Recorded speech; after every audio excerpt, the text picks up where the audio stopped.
Dans un monde en constante mutation, le numérique redéfinit les contours de l'éducation.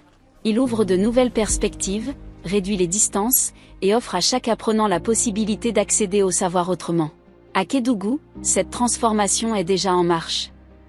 Sous l'impulsion de l'association Synergie pour l'éducation au numérique et aux médias, SENOM, et en partenariat avec la fondation ISOC, un atelier de renforcement de capacités a réuni les acteurs de l'éducation autour d'un objectif commun.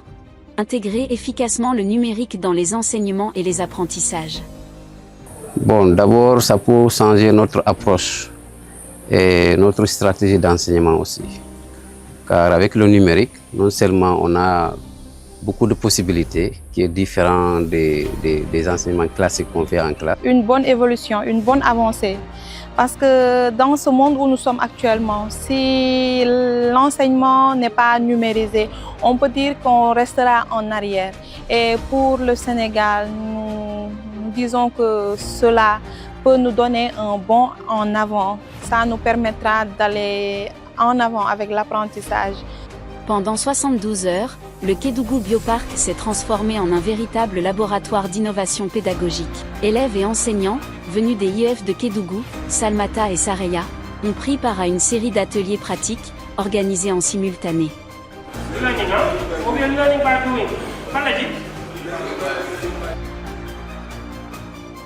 D'un côté, les enseignants, en quête de nouvelles méthodes pédagogiques. De l'autre, les élèves, curieux, engagés, et prêts à découvrir un nouveau rapport au savoir.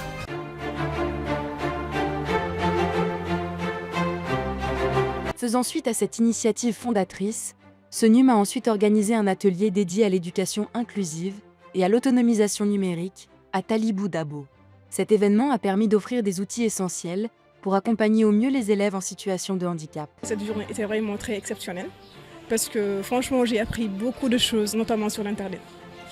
Alors, comment se protéger des arnaqueurs, comment utiliser les meilleures opportunités, notamment les applications et tout, et surtout comment se défendre face aux dangers.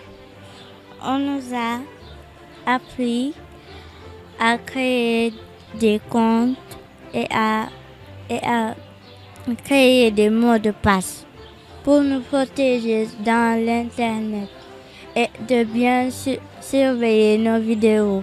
Nous gérons des enfants en situation de handicap et que ces enfants-là ont toujours du mal à être au même niveau qu'avec les valides.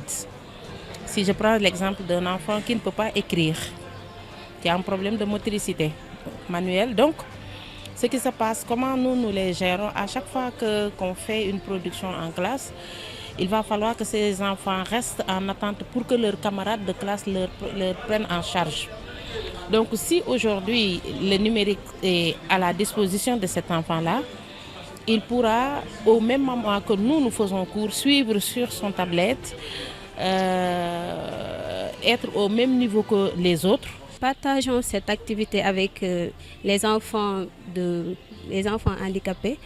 Donc je me suis dit que le mot handicap c'est dans la tête en fait, c'est dans la tête.